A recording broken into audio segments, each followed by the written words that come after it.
Good afternoon, everybody. Thanks so much for joining us. I know we have a lot of people on the call today, so really appreciate you guys all spending the time. Thanks so much to the New Hampshire Bar Association, George, Paula, and the crew there, who really understood the need for this kind of consulting and acted fast to make it happen. I know a lot of you signed up very, very quickly. We rolled this around in a very speedy manner, so really appreciate many thanks to the New Hampshire Bar Association. The Bar Association is one of our clients and have been a client of ours for a long time, and we love working with them and really appreciate all that they do to support the legal community in New Hampshire. My name is Ryan Robinson. I'm the Chief Service Officer of Mainstay Technologies, and Mainstay Technologies, we're an IT services and information security services firm. We work with a lot of law firms. We're really thankful to work with a lot of great attorneys across the state, helping them on both sides of those fronts.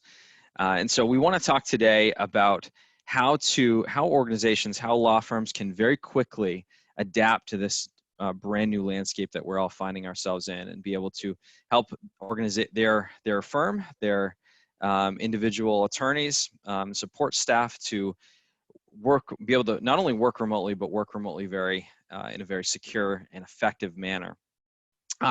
Given the nature of the webinar format, I'm going to walk through this presentation and wait to answer any questions at the end. However, I'd really suggest that you not wait to the end to type in your questions, but rather type them in as they come to mind, so that you don't forget them, or there might be little nuances here and there that would be helpful to be on your mind as we go. Also, don't stress about taking notes. I can send notes to anyone who makes an individual request. You just email me. My email address, you can see there on the first slide, rrobinson@mstech.com. So anyone who wants the detailed notes, I won't just send you like the PowerPoint presentation, but I'll send you the actual detailed notes. So you can just email me and make that request, and I'm more than happy to send those to you. My philosophy here really is that I want to give you a lot of information pretty quickly, but then give you the detailed notes so that you can review anything you might have missed on the first pass, or take additional notes or whatever. And obviously, we're happy to consult with any of you individually for any individual questions that you have after the fact that we're either not covered here directly in this presentation, or that we're able to get to in the Q&A. There's a lot of folks joining us, like multiple hundreds of people joining us today. So if we don't get through all the questions, then certainly feel free to reach out to me directly, and we can keep the dialogue going. All right, so quickly adapting to remote work for legal professionals. The coronavirus has changed the market dramatically, really in a matter of days. I mean, you think about where we were just 3 weeks ago. Organizations are needing to go partially or fully remote, essentially overnight. I mean, quite literally that was the case. You know, when 2 weekends ago on the Sunday evening, we got the announcement that schools were closing, and organizations had to pivot very, very quickly. Nearly all the state criminal court appearances have been postponed, except for essential matters that include arraignments and proceedings involving protective orders. So the court systems are either shut down or delayed. You know, on March 12th, the Supreme Court Chief Justice Tina Nato announced that all criminal and civil jury trials scheduled in New Hampshire Superior Courts would be either canceled or rescheduled for at minimum 30 days. Now, the good news in all this is the market has been, and technology has been, and many of you individually and as firms have been taking step-by-step moves towards enabling a remote workforce for years. Thankfully, with the proliferation of mobile devices and cloud-hosted infrastructure and applications and increased bandwidth, we are in a place where we can make this pivot pretty quickly. We have to do it. We have to be wise about it. We have to think through cultural ramifications for our companies. We have to think through the ramifications for our clients and the service that they're receiving. We need to be intentional about security, but still, we're able to make this shift happen. I mean, where would we be if this happened in 1980, right? And the legal profession in particular is poised for this because of the amount of work that can be done remotely, the amount of client work that can be transferred into a remote environment. So we're going to talk more about that obviously today, how to make that even more smooth. The challenge though is that many firms, some of you no doubt on this call, may need to go fully or mostly remote, but may lack proper remote access tools from VPN or laptops or a number of the tools that we're going to talk about today. Some firms lack the necessary cloud-hosted, accessible anywhere applications and data, or proper virtual communication tools, or proper security layers and protocols.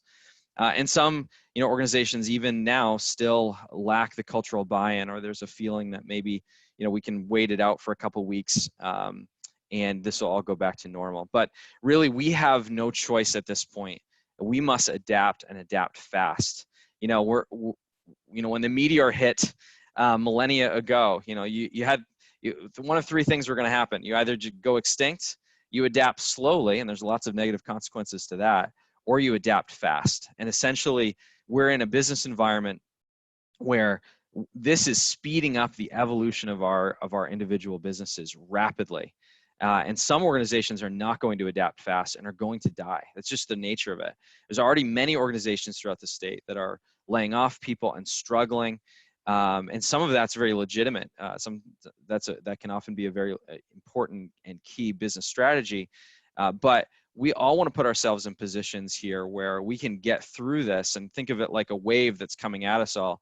We don't want to just ride the wave. We want to sort of build a submarine, you could say, that goes underneath the water and is able to come out of the other side on this. And when the firms that are able to come out on the other side are going to have a tremendous advantage, and there's going to be a lot of market opportunity. So this is the time to build the submarine. And ultimately, this presentation is about giving you the playbook to build that submarine. Okay, so the playbook for enabling a remote workforce. 3 core things here. First is proper technology. Second is security layers and workflows. And third, cultural intentionality. On the proper technology side, we want to think through, how do we handle our infrastructure? We need to look at cloud host infrastructure and applications. We need to look at remote ready endpoints. We need to have proper connectivity and remote access. We need to have the proper peripheral devices in people's homes or remote locations. And we need to have the proper communication tools, phone or video conferencing. Previously, we had in our office environments a full, oftentimes local server environment, locally hosted applications, desktop computers that were not really very mobile friendly. We may have had all of our monitors and devices and all of that set up effectively. We had phone, digital, local, on-site phone systems, communication tools that we were using internally. And now all of that is going to need to be rethought and revamped, reformed for this new landscape. So let's dive into the specifics here. So for your server environment, your server environment is essentially where applications and data are hosted and services are performed. So essentially, in order to be remote enabled, what we have to shift towards are really one of 3 options. Option 1 are cloud hosted servers. Option 2 is moving to a fully serverless environment. And then option 3 is moving to a local server environment that has secure remote access. So let's start with option 1, cloud hosted servers.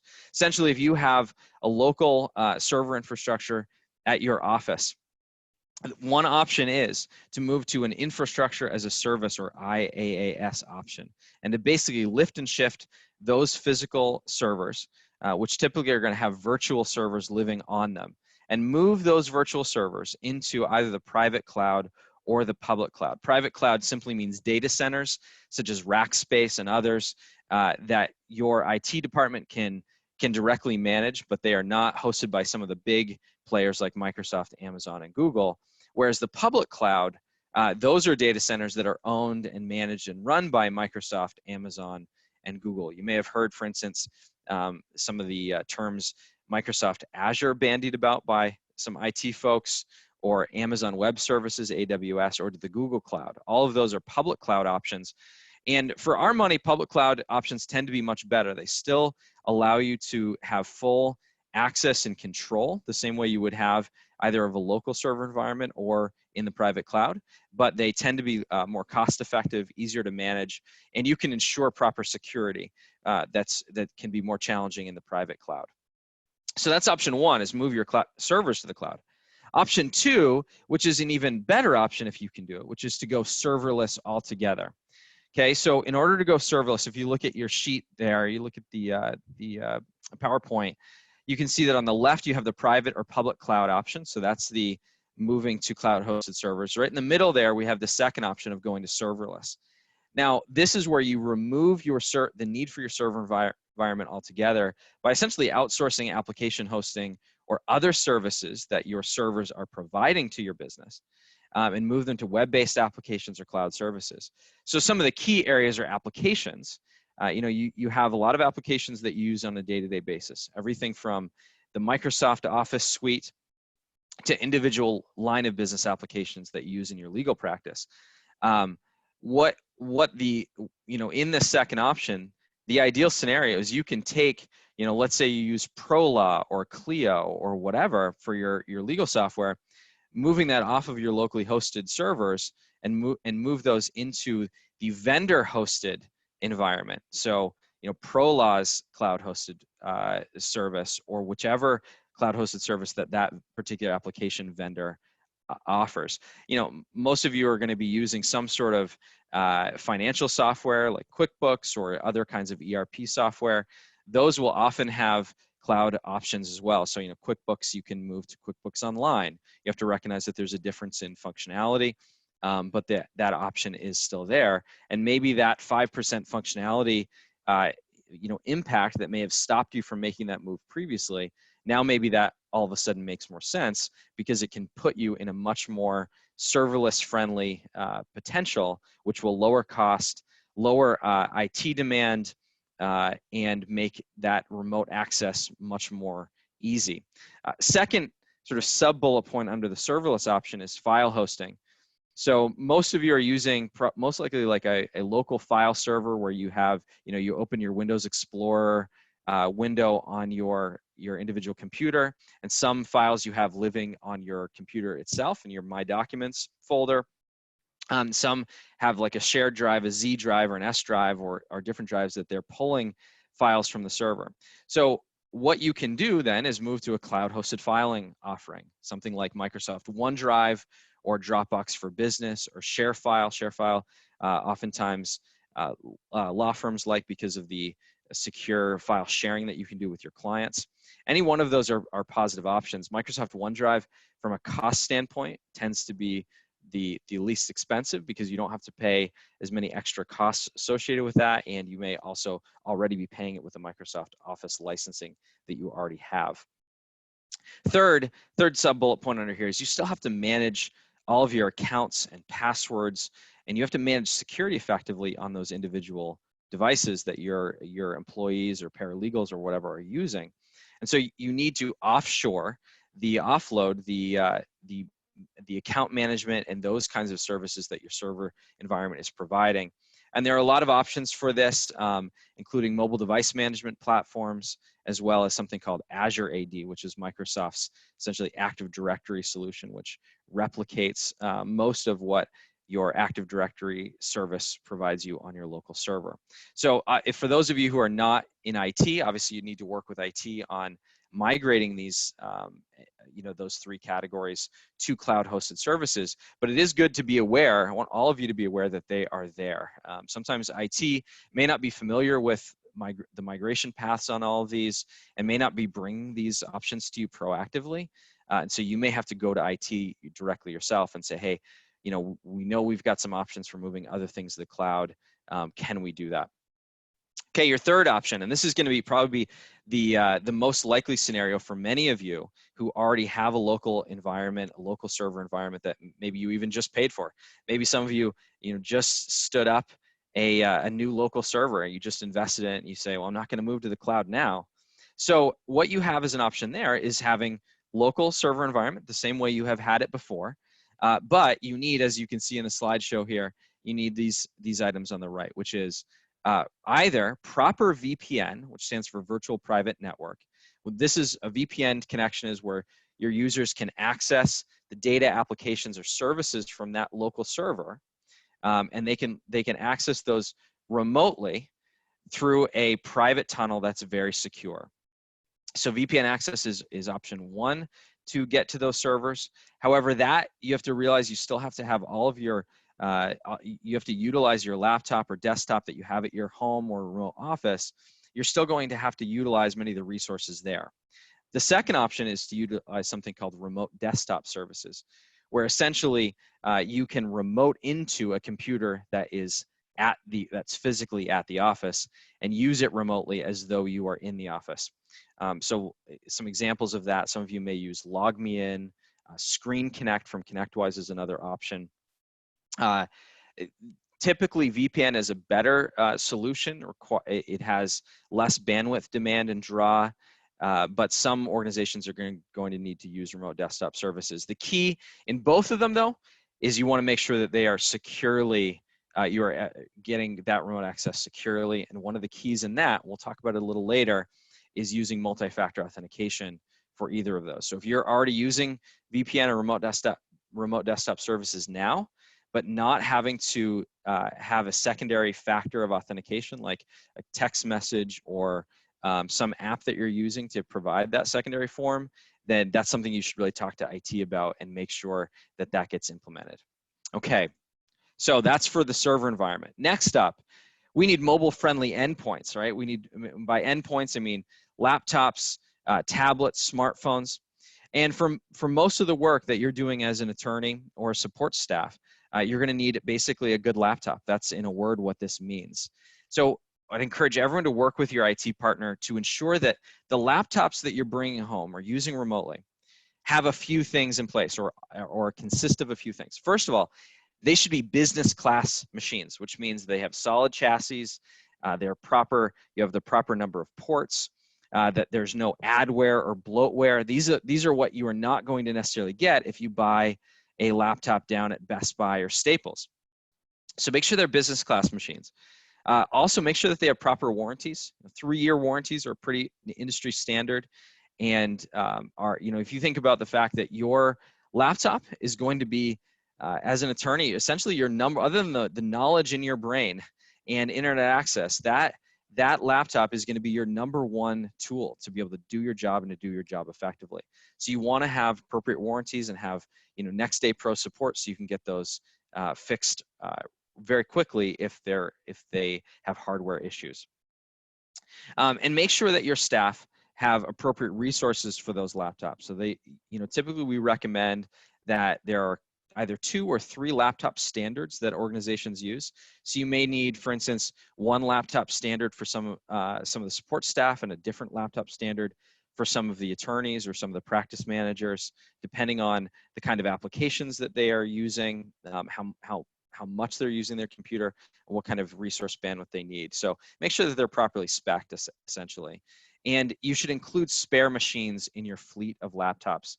Industry standard here is 3 to 5% of your fleet should be in backup machines. So if you have 100 people in your firm or 100 computers in your firm, you should have at any given time 3 to 5 laptops that can be very quickly, easily deployed for someone who's having some real serious issues where maybe they're not able to get that next day pro support, or maybe they can get that next day pro support, but you need to get it to them within an hour, not within the next day. Now, here's the irony of me making this recommendation, is that I can say all day long, yeah, you should get laptops and that will help make you mobile friendly. But we're talking about that currently when the demand is very high and the supply chains are getting weaker to deliver those laptops. Some of you may have already worked with IT recently and found that there are delays in getting those new laptops rolled out. So I want to give you a few options if you find yourself in that situation. First of all, remember that you can always bring your office desktop machine. And by desktop, I mean, that box that sits under your desk. It's much bigger than a laptop, much less mobile friendly, but you can bring that office desktop to your home. What you have to just make sure is remember that most desktop computers don't have appropriate wireless cards in them. They're not built for that. They're built typically to have Ethernet cables for wireless connecting directly to them. So you may have to work with IT to ensure that you have an appropriately sized Ethernet cable so that you can plug that Ethernet cable directly into your wireless router at your home. Ultimately, you may have a home office upstairs and your router is downstairs or even down in the basement, and you may need a 100-foot Ethernet cable in the short term to make sure that happens. So don't assume you can just go grab your computer and set it up and no problem. You really have to make sure that you've got the appropriate cords there. Second, make sure that if you get, so second option, I should say, is you can get a non-business class machine from a retail store. So you can go to Best Buy or Staples or wherever to go in, your local computer store to get a non-business class machine. Desperate times call for desperate measures. However, if you do have to do that, I'd strongly recommend that you make sure you consult with IT on the appropriate specs, as I said before. Also, make sure that you have the appropriate ports in those machines. Don't assume you can just go down, get the machine, and then tell IT later, because you may find that you need certain kinds of ports, USB ports or a certain number of them, your USB-C ports, in order to connect all the peripheral devices you have and dual monitors and all of that. So make sure that you know what ports you need. Also, your video card, you need to ensure that you have the appropriate video card, because you may utilize, line of business applications that maybe have certain plugins or certain graphical interfaces that require an appropriate video card. And if you don't have the right card, then those won't be able to, it can actually shut down your usage of the application altogether. Look at the warranty length and coverage, like I mentioned before, and also make sure you got a good return policy, because you may find that IT didn't give you the right directions, or the salesman gave you the wrong direction at the store themselves, and you may need to find that you have to bring that back. So make sure that you have the appropriate return policy. And when we have situations where supply chains are struggling, then oftentimes companies or these retail stores change their return policies or make them stricter. So you need to be really careful with that. Last option is using a home computer. Now, I'm saying this is an option, but what I really am saying is this should not be an option for you. I'd strongly recommend that you never use a home computer to access any firm resources, any sensitive client information. And the reason is because you want to make sure that any computer you utilize has appropriate support, has appropriate antivirus, has appropriate access from your family. You want to limit those kinds of accesses. So if you end up finding, though, that you're in a situation you have to use a home computer, maybe you're watching this webinar on a home computer, make sure that it is managed and monitored by IT. So you should have the centrally managed antivirus or web and URL filtering or monitoring software, et cetera. And it should not be shared while you're using it for work purposes. It should not be shared with any employees. So it should be shared. It shouldn't be shared with your teenage son or your husband or your wife or whoever. Okay, let's talk also about key peripheral devices. So if you're moving from from your work office, the comfort of your work office, the comfort of your home office, you're going to need some appropriate peripheral devices. And the two that I want to talk about specifically are docking stations and then the mix of printer, copiers, and scanners. So docking stations, if you look at the slide here, you see at the bottom right underneath that laptop screen or that computer screen, you see a little black box with a silver face that's sort of the size of an external hard drive. That's what a docking station, a modern docking station looks like. They're not like the old trays that used to set up and that would have fans running on them. These cost about $150, and what they do is they provide multiple ports for multiple monitors, for instance, and have different ports for HDMI or VGA or DisplayPort. They also have multiple USB ports of different kinds, and they also the newer ones will also have an individual cord that you can utilize to plug in one cord only into your laptop, and it will supply power as well. So with one cord, you can plug that into your laptop and be up and running with all of your peripheral devices, all of your dual monitors, and even power very quickly and easily. So well worth having a docking station. For those of you who do need to still be on the road to any extent or occasionally go into a physical office, while we still have the option to do that in New Hampshire, then docking stations could be even more helpful because it allows you to have the same exact setup either at home or at an office. Second category here are the printers, copiers, and scanners. Now, really what I want to say to you is avoid all of these like the plague. Many law firms, many practice administrators, many IT folks from law firms have been trying to move paperless for years. But there are some industries where that's most challenging, and the legal industry is at the top of that list. However, this is sort of your opportunity, right? This is your opportunity. If you've been wanting to make that move for a while, this is your opportunity to really move your team into that direction, and you have a pretty compelling case to do so. Now, if you do need them though, and sometimes you do, sometimes you're still going to need a printer or a copier or scanner of some device of that sort in order to continue to do your job effectively. So if you do, I'd simply recommend that you make sure that you don't skimp on costs on those devices. You'll spend more cost on wasted time, wasted billable time, technical support from IT, poor presentations, frustration, paper, ink, toner, you name it. And so this is the time to get really solid individual printers, copiers, and scanners. Okay, let's talk about communication tools. Now, I wouldn't be surprised if half of you on this webinar right now came here because you wanted to learn more about video conferencing tools and the like. So I want to talk about two categories, well, really four categories, but in two broader buckets. So the first is phones. You know, phones have evolved over time, and you know, for those of you who remember, you know, the old copper lines used to come through to your physical office. Then that moved to on-premise digital phone systems. Then we moved more recently to voice over IP. And now we're moving into the land of what's called unified communications. Unified communications simply is the byword or the way of saying where you have all of your platforms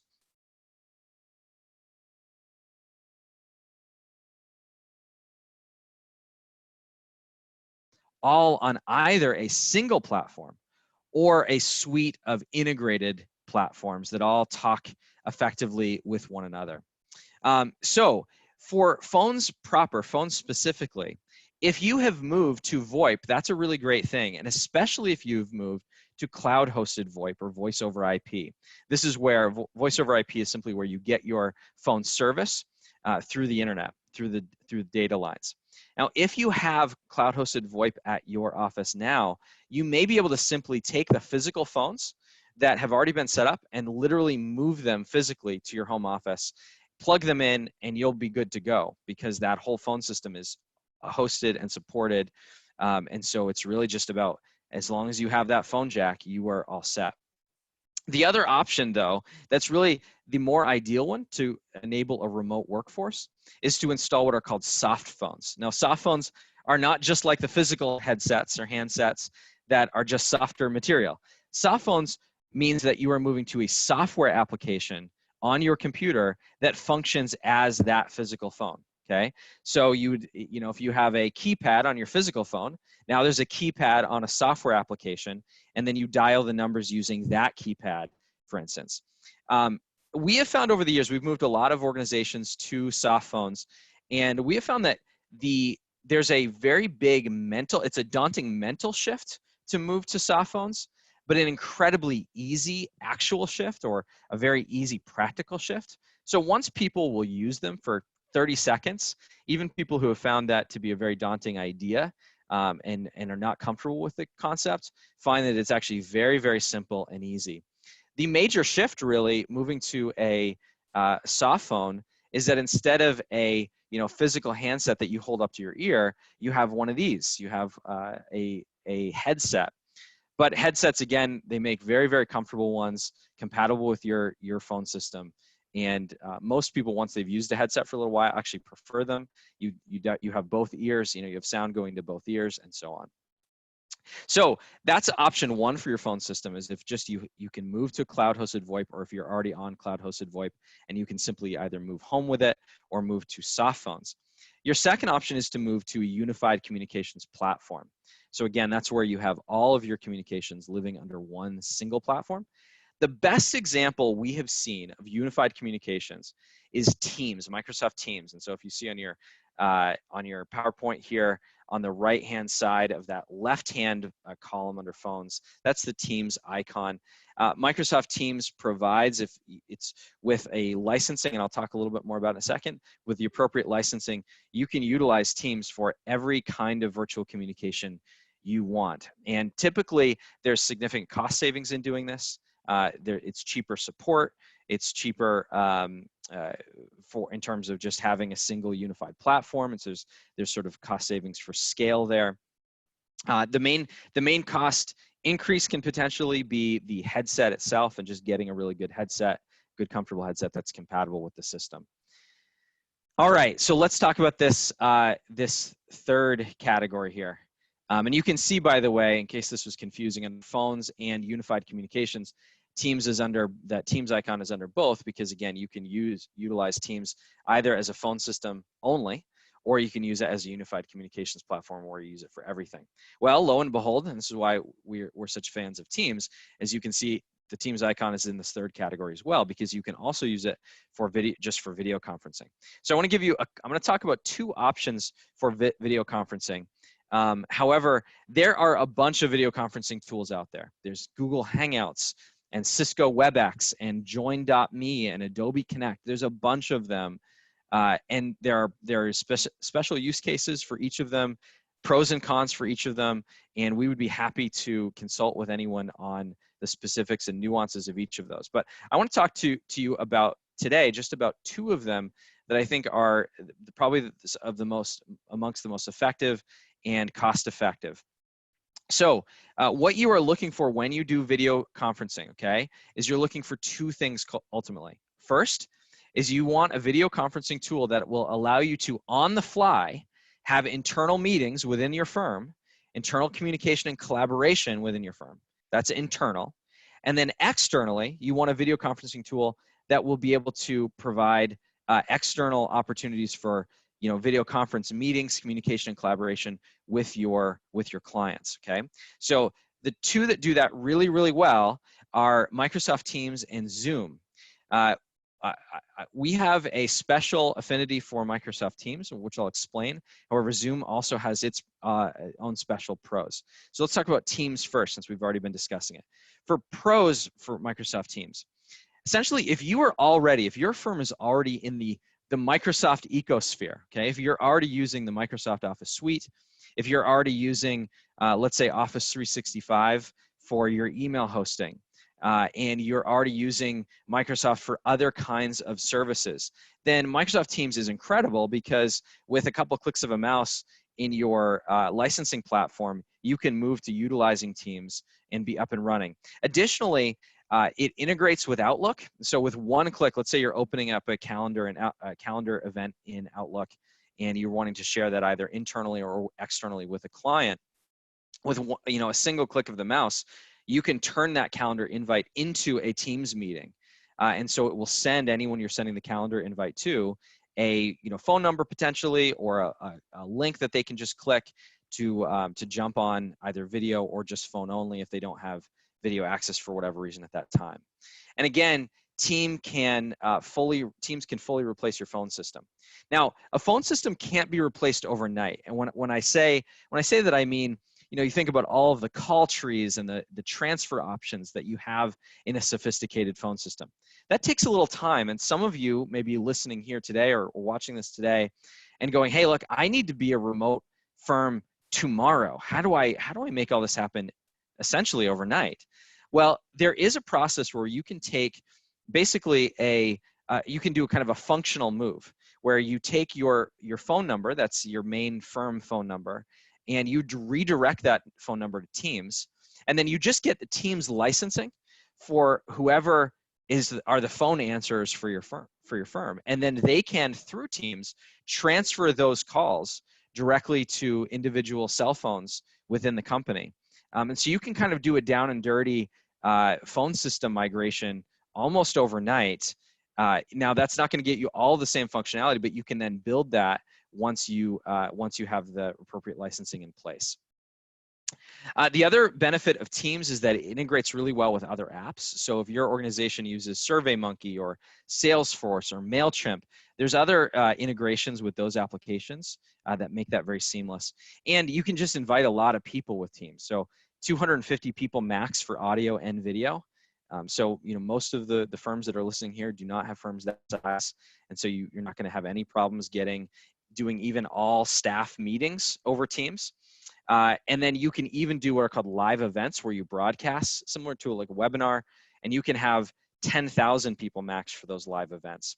The cons, though, for Teams, okay, are basically it's really more cost than anything. You know, you're going to have to pay if you want to utilize Teams as a full-fledged phone system. There's going to be additional licensing costs for that. If you want to use it for, you know, there's different costs associated with using it for audio conferencing.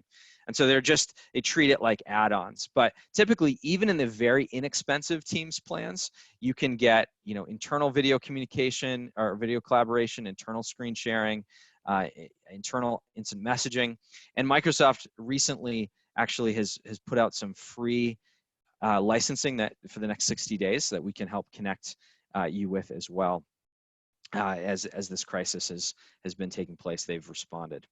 Okay, so second, let's talk about Zoom. So the pros of Zoom, and you'll notice I'm using Zoom right now for this webinar, and so there are definitely pros. The pros are, one, you can create a Zoom account individually or corporately very easily. You don't have to be in any specific ecosphere. You know, you don't have to be in the Microsoft ecosphere or in the Google ecosphere where, you know, some of those other, you know, if you're in the Microsoft ecosphere, it makes Teams a really attractive option. If you're in the Google ecosphere, it makes Hangouts a very attractive option, and so on. Whereas Zoom is very much cross-platform, very flexible. You can spin it up very easily. Zoom has also been an industry leader for a while. I mean, if you had invested with Zoom back in January, you're a very happy person right now because their stock has gone crazy, and they have just been doing it for a really long time. As a result, Zoom tends to have very, very good overall performance. You're less likely to get hang-ups and internet blips. The platform is very good with responding to the amount of bandwidth that's accessible for any given call or video conference. So that's very good. Now, I say that Murphy's Law will be that next minute that we have some sort of technical glitch, but they tend to be very, very stable. Microsoft does as well, but Zoom's just been an industry leader for a while. And especially the big pro is if you're using it for a lot of live broadcast events, if you're using it for webinars, then Zoom is a really fantastic platform for that. The cons of Zoom, however, are just that it's not natively integrated with any of the Microsoft products or in that ecosphere, and most businesses, most legal firms are heavily Microsoft integrated, and so that's unfortunate. And also, Zoom cannot replace your phone system in the way that Teams can. As I said earlier, there's a lot of different video conferencing platforms, so happy to talk about this with anyone later or provide individual consulting.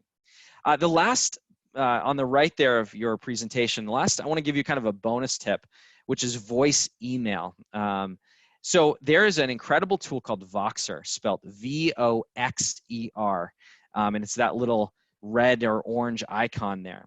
Basically what Voxer is, it's a mobile and desktop application for sending voice messages.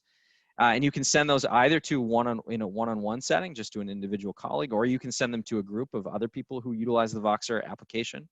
And it's not like, you know, a lot of times people want to send voicemails, but they don't want to actually call the person because they, you know, scheduling may not line up. And also people, you know, the interface for visual voicemail even is kind of clunky. Voxer makes that very easy, where you can send someone a voice message up to 15 minutes long. And then when they hear it, they can speed that up 2x, 3x, 4x even to save time. And it's really perfect tool for when you want to have a conversation with a colleague or a client, but schedules aren't in line to have it, and an email doesn't make sense because of the nature of the conversation or how much you want to be able to get through. I mean, there are many fast typers out there, but oftentimes you can get through in a couple minutes what might take you a half hour to type fully out. And so Voxer is an incredible tool for that. So just search in your phone's app store for Voxer, again, V-O-X-E-R, to download it. The free version is more than suitable for most organizations and most individuals, but they do have a paid option as well that I think is worth it and that I have. So bonus tip there. Some people might say, well, can't you do a similar function through iPhones? You can send voice messages through the voice texting. That's true, but it's not as effective typically through that because it only works with other iPhone users. It's mobile only, and it doesn't allow you to have such long sped up playback speeds or as long messages either. So highly recommend Voxer. Okay. Now, once you've built the proper technology base, now you have to think about security. we're in a situation where we have multiple security threats all converging at the same time. Organizations are becoming as organizations seek to become mobile, they often become faster and looser with security because they recognize, hey, we're needing to change really rapidly, and so security falls out the door. Also, individual users are more likely to fall for social engineering tricks and tactics and phishing emails when they're in a new environment, new physical environment, and navigating change. So you compile those together with, thirdly, the fact that home networks are not typically as secure and have the same security layers as business networks. So you put all those together, and your firm is in a very serious situation where you could make a lot of the shifts that we're talking about and become remote and be agile and be adaptable, but then you can have some serious security breaches. And for law firms that are dealing with highly sensitive information and often are under significant compliance requirements as well because of the sensitivity of their information, this is not a time that you want to play fast and loose with security. So I want to give you some key security tips. The first one is multi-factor authentication. Multi-factor authentication, for those of you who are not familiar with this basically means that in order to access data, in order to access an account, you need to have more than a single form of authentication. The single form of authentication that most accounts have is a password. And so a secondary form of authentication would require not something that you just know, like a password, but something that you physically have, like a smartphone, or something that you physically are. So a thumbprint or retinal scan, something of that nature, in order to access it. Many of you utilize multi-factor authentication already, may not even realize it. When you get a text message, for instance, sent from your bank, when you try to log in, that is a form of multi-factor authentication, because someone would have to not only have had your stolen your password, but they also would have stolen your phone as well to get in. And so that's something that most people are pretty familiar with already. But still, many systems and still a lot of data out there that's not protected by multi-factor authentication that need to be. I would give you 4 recommendations for what you should put multi-factor authentication around. First are bank accounts, whether those are business or personal. And if your bank doesn't provide you with multi-factor authentication options, you should seriously consider changing banks, because that may be indicative of all kinds of other internal security measures that they do not have in place as well. Email is a key. Law firms tend to send a lot of information back and forth, sensitive information over email, even sometimes unwillingly, because your clients may send that information to you, and now that lives in your email systems. So multi-factor authentication of the email is important. And by the way, note that if you utilize it for email, it does not mean you have to put in that secondary code every time you log in. Modern authentication allows that to be essentially cached on individual devices, so you don't have to put that secondary code in. The only time you would have to is if you went to like outlook.com to access that email through like a web browser or something like that. VPN or other remote access tools should also be covered with multi-factor authentication, because that is the way into your environment. So those should always have some sort of 2-factor authentication. And then think where else sensitive data lives, lastly, whether it's in individual line of business applications, so let's say you utilize NetDocs and you have a ton of sensitive client information in NetDocs. Well, someone should not be able to remotely access that simply by knowing your individual password. That needs to be protected multi-factor authentication as well. Okay, second, staff training. Your users are your #1 security risk. And that was the case even when they were physically in the office. Now that they're not, even more so. So you really need to ensure that you have staff training, staff security training as part of every new hire that's onboarded. And that should also be updated and taken annually at minimum. And I think right now in particular, this is a very pivotal moment where we all need to be letting our teams know about the importance of being very highly aware. And so I want to give you some secure email best practices to share with your teams that I think we're at a pivotal moment to remind them of. Okay. How to handle some fishy emails. 91% in last year's Verizon report, 91% of security breaches at least started with a phishing email. So what you need to remind your teams are of, if they see anything that looks fishy that's coming through email, they should first click the reply. Again, don't worry about taking notes here. I'll send these to you for anyone who needs them. First of all, click the reply, but don't hit send if you need to verify the authenticity of the email address, because when you hit the send button, the actual email address that it would be sent to will show up in the to field. Also, hover over any links to make sure that you are not clicking anything that appears to be one thing, but actually there's a different domain name that's behind it that would take you to malware or some sort of malicious site. Also, don't click on any links if you don't need to. And frankly, the one that you need to avoid the most, and this surprises a lot of people, is the unsubscribe link. The unsubscribe link often is the one that, of all the links in an email, is the most likely to be corrupted. And so instead of hitting unsubscribe, what you do is you mark the message as spam, which also has the side benefit of teaching your spam filter and training your spam filter on what it should avoid. Don't click the download images button in Outlook for any email that doesn't come through correctly or that you're not sure about. Make sure you only click that button for anyone that is on your safe sender list. And then lastly, voice verify. This is critical. Back in the day, used to, if you got a phishing email that you purported to be from your boss and you didn't think it was, what you could do is open up a new email, send your boss that email and say, hey, I just got this really weird email. Looked like it was from you. Was that from you? You can't do that anymore, unfortunately, because your boss's whole email account may be compromised, and you're just going to get a reply back saying, yes, that was me. Click on that link that I sent you. So what you have to do now is voice verify. You have to actually call the person and say, this is the message I got. Is this actually from you? And then lastly, you need to ensure that you have an information security program.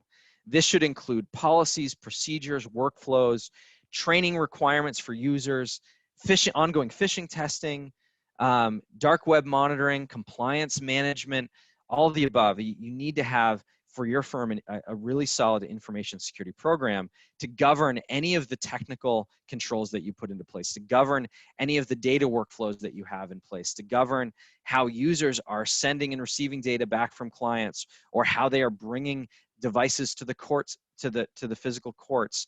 All of these are really important. And so you have to be intentional with establishing a really solid information security program. And so you need to work with an information security team who specializes in that to get that done. Don't assume that that's the job of IT, because IT, that's a totally different skill set and specialization. And that's not where IT's specialty is. You could think of it like IT is responsible to take care of the pipes. The information security program is about what flows in and out of those pipes and ensuring that you have the appropriate workflows to make sure that you don't have things flowing through those pipes that shouldn't, or that they are going to outlets that they should not be going to. The analogy is going to break down at some point when we start talking about compliance, but hopefully you get the idea. All right. So lastly, culture intentionality. The playbook here is not just that if you get the proper technology and proper security, you're good to go. No, we have to now be thinking about the culture of our organizations and being more intentional than ever on that. Culture culture happens regardless of whether you want it to or not. And when you move to a remote workforce, what you lose is the ability to shape the physical environment that your team lives in, the physical workplace that you're bringing clients in. Normally you could bring clients into the physical conference room in your firm, and that's going to portray a certain culture about your organization. It's going to communicate something about what you value, all of that. When you lose the physical engagement, it's easy to lose those dynamics. And so we have to be more intentional than ever. So some recommendations around building culture for remote law practices. First of all, check in with your team and hold them accountable, not just for their work product. This is key, not just for their work product, but for their work process. We over the years become very, it's very easy to simply hold our team accountable for what they deliver. How many billable hours they're providing, or cases that they've won, or new business that they're developing. All of sort of like the results.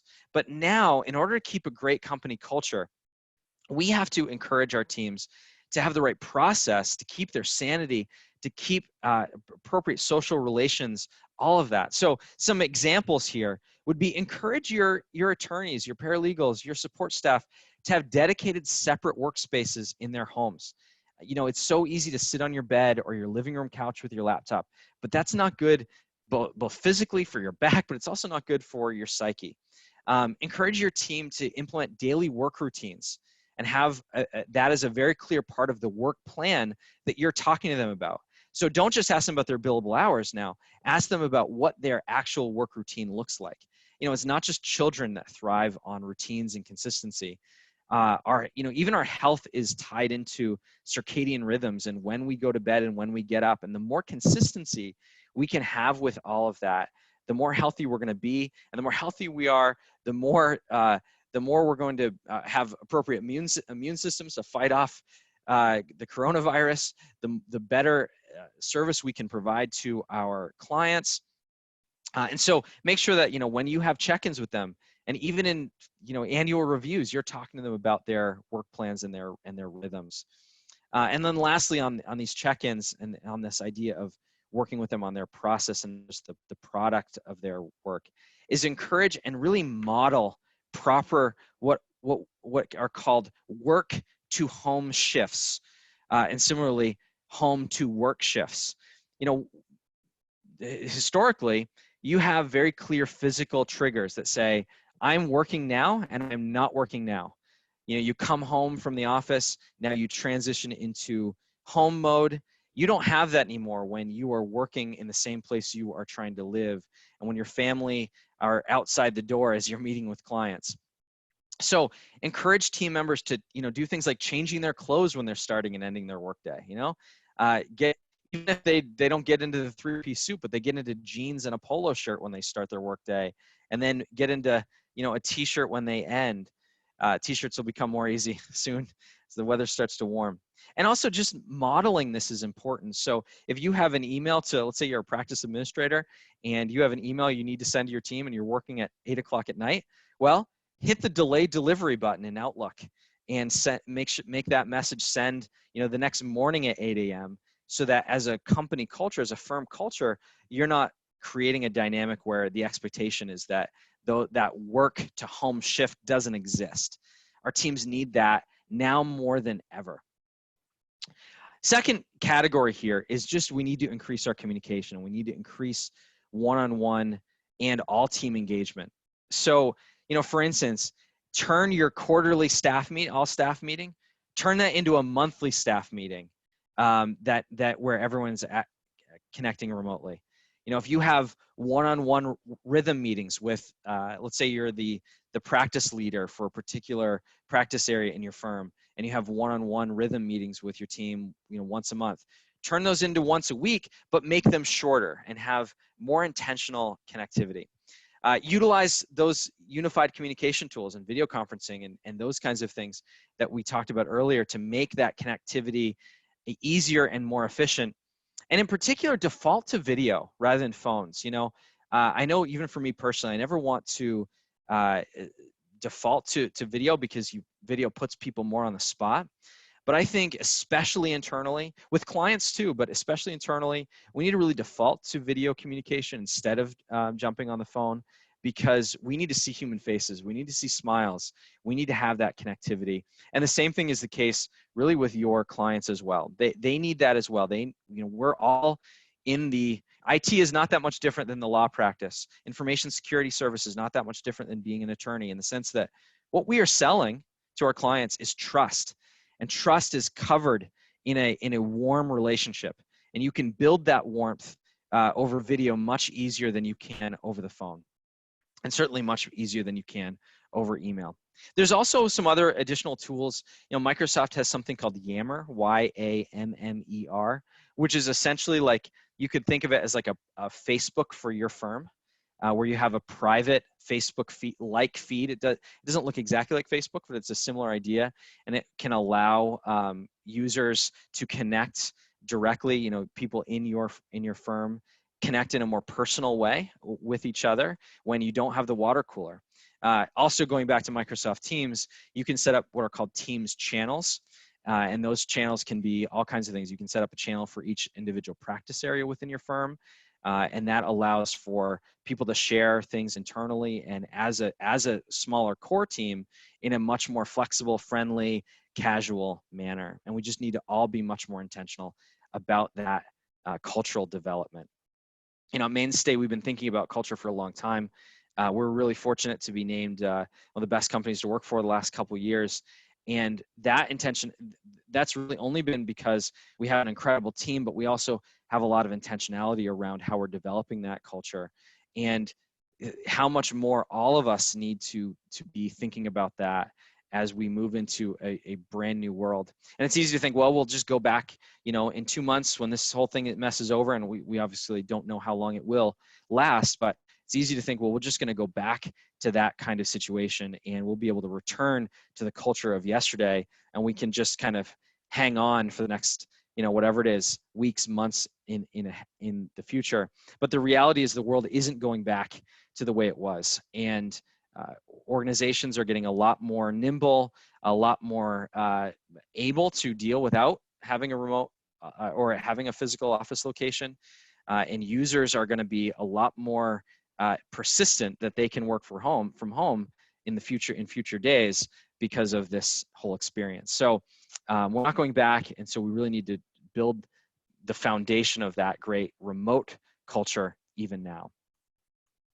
So how can Mainstay help in all of this? Well, so first of all, we provide managed IT services, and so we can become an IT department for you. Essentially, our goal is to become an enterprise level IT department for our clients.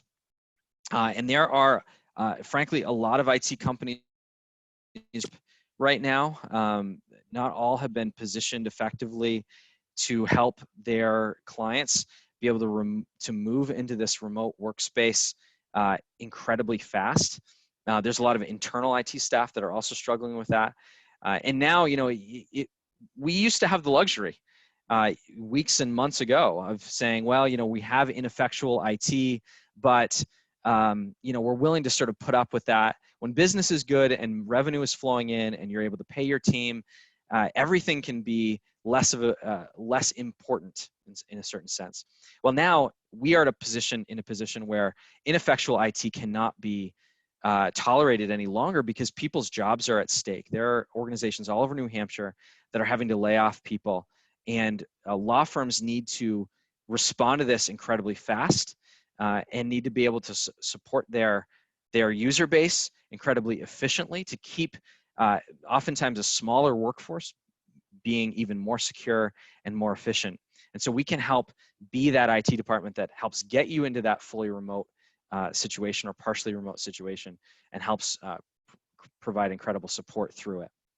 We can also provide supplemental IT services. So if you do have an internal IT staff, we can come alongside them and provide consulting on individual elements that they may not be as familiar with helping you migrate towards. Or, you know, there's just a lot of overwhelmed IT people right now with all of this happening. You know, in a way, IT is like what the healthcare system is already and is going to be even more soon, which is massively overtaxed. And so we can help support your internal IT staff as well. And we, for those of you, I know many of you on this call work with Mainstay already. And those of you who don't can talk to the folks that we do work with, and you'll know we are not a sales-driven company. Frankly, it makes me even uncomfortable to say all these things now. We really try to just provide great support and let the chips fall where they may. So just know that if you need any consulting with us on either of those items, we're not going to be, you know, high-pressure salespeople. We're going to give you consulting and good advice and hopefully provide some assistance for you. We can also provide managed information security services. So that information security program that I talked about earlier, that's more important to have than ever as you move to remote. You're going to need to rethink a lot of your workflows, a lot of the way that you provide training. And so we can help with those services. And then we can provide, of course, individual audits or assessments, any of those things, and can be we're a phone call away as well for any of you who are interested in diving deeper into these topics. All right, well, I really appreciate everyone's time. And so let's move to answering some questions. If you haven't written down any questions along the way, but you want to, this is a great opportunity. All right. Someone asked to please repeat my email. I'll do you one better and actually put it up on the screen here. So rrobinson@mstech.com. Someone asked, is Zoom secure enough for client conferences? Absolutely. Zoom is a very, very secure tool. In fact, any of the tools that I had mentioned in that list, really security is pretty solid on all of those. The platforms that have not integrated security effectively really have mostly died or are not really relevant. So security is we're less concerned about security of the platform, but more concerned about security of the use. And so going back to the information security program side of things, the question is more about the kind of information that you are sharing with each other over those platforms, the kind of information that you are sharing with your clients over those platforms. And so really, you want to have appropriate policies and procedures around how to use those platforms, what kind of information can be shared, et cetera.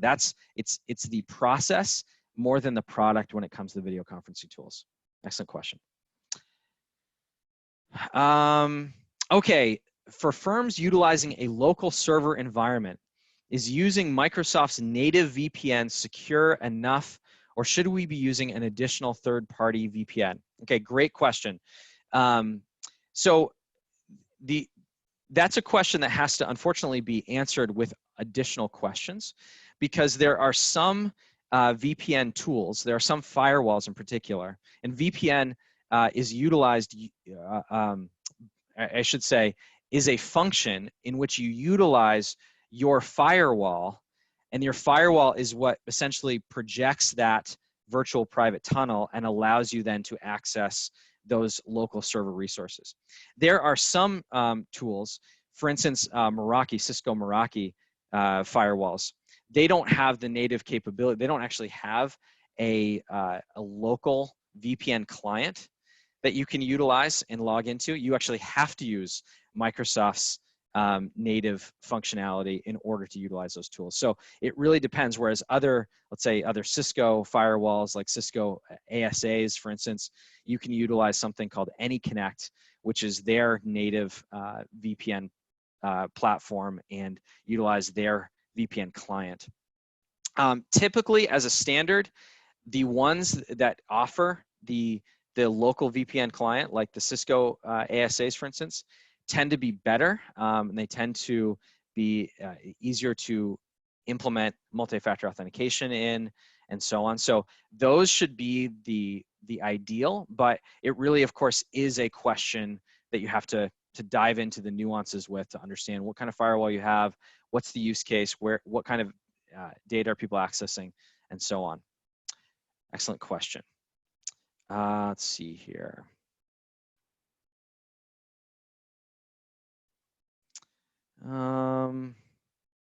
Okay, what do you mean when you say that security has to meet compliance requirements? Okay, so a good way of thinking of this is that security and compliance need to be thought of as sort of, you could think of as two concentric circles, in a Venn diagram, let's say, that overlap, but are not, do not fully go one-to-one. So they're not fully concentric, but they overlap. Security, in order to have appropriate security for an organization, you really need to have three categories of controls. You need to have the right technical controls, the right administrative controls, and the right physical controls. And so in order to do that, that's sort of the three-headed monster of security. Compliance is overlapping in that there are different compliances. Let's take the HIPAA rule, for example. The HIPAA compliance requirements have also those same three categories, but some of them are not related to your technical security at all. They are related to those data workflows. They're related to how you are sending and sharing information. And so in order to be secure and compliant, what you need to have is all three of those layers. You need to have both the technical, administrative, and physical controls. And so some of those security elements you may want to implement regardless of whether your compliance demands them, regardless of whether the HIPAA rule requires them or not. So a good example, for instance, of this is like, let's say if this is a helpful analogy, let's say you're riding down the road in a motorcycle. Now, you can have a helmet on, right, and be compliant with the laws of the state. But if you're not wearing anything else, you may be compliant, but not very secure. If you're riding down with a helmet in your birthday suit, you are compliant, but not secure. The same thing can be the case related to technology and related to your organization. You want to both have the appropriate technical controls, administrative and physical controls to make sure that you are secure. And those need to then map to the compliance requirements that you are under. All right. Feel free to ask any follow-up questions to those kinds of things. All right.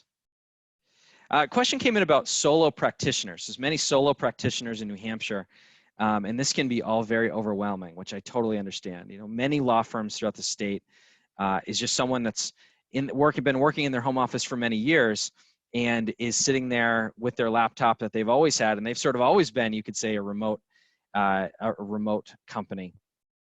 Well, in those cases, I think the critical thing to look at, you have, in a way, an advantage here because you're not having to think, okay, how do we get our server at the office? How do we remotely access that server?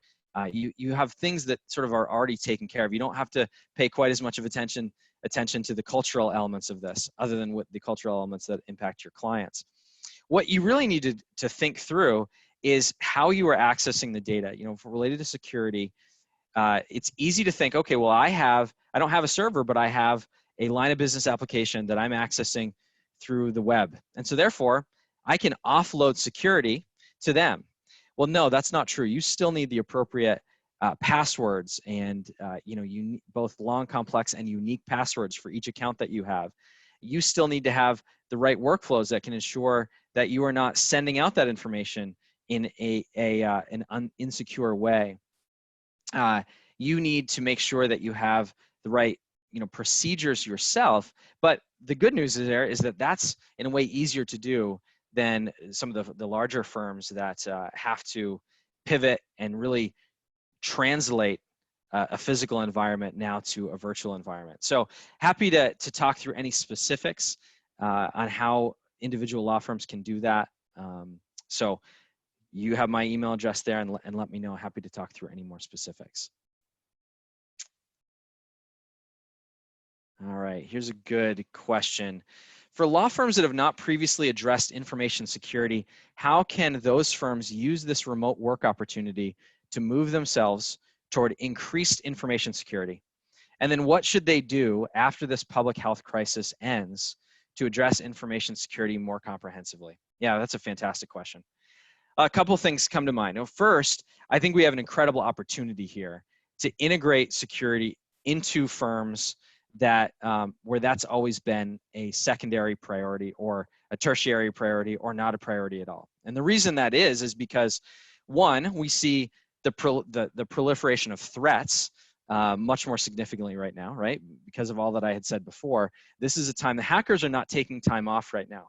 They are working actually overtime to take advantage of all of the users who are in new environments. They're taking advantage of all of the organizations that have moved remotely and don't have the appropriate technical security layers. And so this is something you can take to your firm administrators and say, hey, look, this is the time where we need to ratchet this up. Also, this is a great opportunity to decrease what's called our attack surfaces. So an attack surface is essentially anytime that you have a device, anytime that you have a specific set of data, all of that makes the surface that is attackable larger, right? And so the more that we can eliminate unnecessary devices, the more that we can eliminate unnecessary data, the more we can make our workflows more efficient and effective, the more that we can do all of these things, the more we can lower and lessen that attack surface. And I think we're in a great opportunity to be able to do that right now because we have the requirement to rethink. Does everyone that has a local printer on their desk? Does everyone need that now? Now that everyone's moving remote, are there people that have had that as a kind of luxury because they've liked to, print every email that is sent to them? Do we really need that anymore? And is this an opportunity to eliminate that device from the environment and eliminate that additional attack surface? Printers and copiers are an interesting one because it's easy to forget that those printers and copiers have data living on them because they have individual hard drives on them. And so there are many examples of breaches. In fact, this happened to a number of CPA firms in Boston a few years ago where they were breached because a number of some of the big CPA firms all utilize the same janitorial service. And one of the people in that janitorial service was stealing hard drives from copiers and printers. And so they ended up having to notify all of their clients to let them know that they had a potential material breach because of those hard drives going missing. So we can limit our attack surfaces right now during this time. And then in terms of the long term, what does this look like long term? Well, ultimately, long term is about implementing those information security programs where we have the right policies. We need to be doing risk assessments regularly. There's some firms out there. Cam Schilling at the McLean Law Firm is a great resource. I can do those kinds of risk assessments. There's folks at Sheehan Finney that can do those kinds of things. There's a lot of firms that can help with those kinds of comprehensive risk assessments, not only for your firm, but for your clients as well. And risk assessments are often the entry point into creating a great information security program because you can do a 360 comprehensive vision of all of your technical, administrative, and physical controls to see where there are gaps and then put together the right information security program to help mitigate those risks and fill those gaps.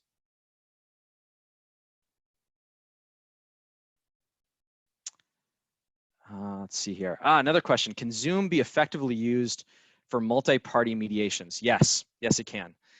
So one of the, and as can Teams, the other tool that I had mentioned. So all of them will allow you, even if the user doesn't have, let's use Teams as an example. Let's say that that you have a Microsoft license that gives you access to Teams.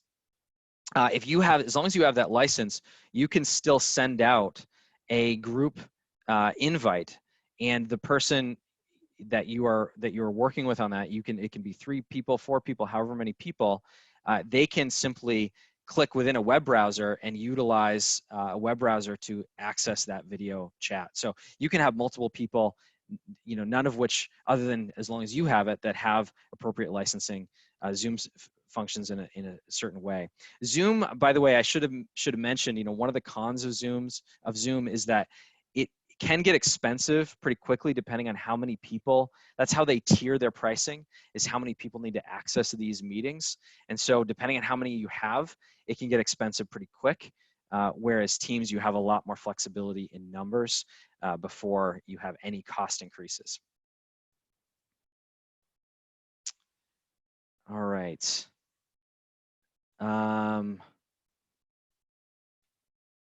What headset are you using so you are hands-free? I'm using a Logitech handset.